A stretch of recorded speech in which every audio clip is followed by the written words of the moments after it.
ஒரு கேள்வி கேட்கலாமா? 313 பேர் 1000 பேர் கொண்ட படையை எதிர்த்து நின்றால் அவர்கள் ஜெயிக்க முடியுமா? சாதாரண மனிதன் சொல்வான் முடியாது. ஆனால் வரலாறு சொல்கிறது முடிந்தது. அந்த அதிசயம் நடந்த நாள்தான் பத்ர் போர். அஸ்ஸலாமு அலைக்கும் வரஹ்மத்துல்லாஹி வபரகாத்துஹு. இஸ்லாமிய வரலாற்றில் மிக முக்கியமான நாள் ஒன்று உள்ளது.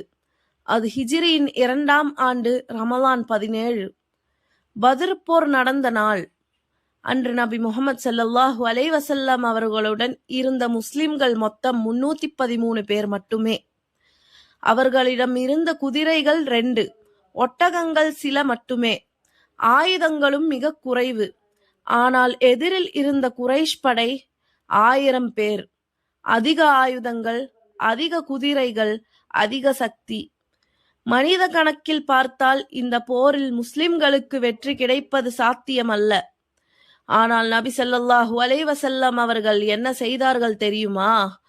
அவர்கள் அல்லாஹ்விடம் கைகளை உயர்த்தி துவா செய்தார்கள்.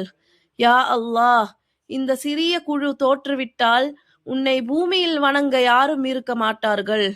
அந்த நேரத்தில் அல்லாஹ் தனது உதவியை அனுப்பினான். குர்ஆனில் அல்லாஹ் கூறுகிறான், அல்லாஹ் ஆயிரக்கணக்கான மலக்குகளை அனுப்பி முஸ்லிம்களுக்கு உதவி செய்தான்.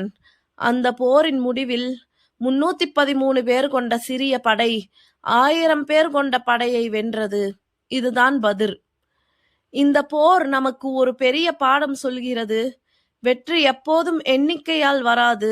வெற்றி வருவது ஈமானால், நம்பிக்கையால், அல்லாஹ்வின் உதவியால். அதனால்தான் பத்ர் போர் இஸ்லாமிய வரலாற்றில் யௌமுல் ஃபுர்கான், உண்மை மற்றும்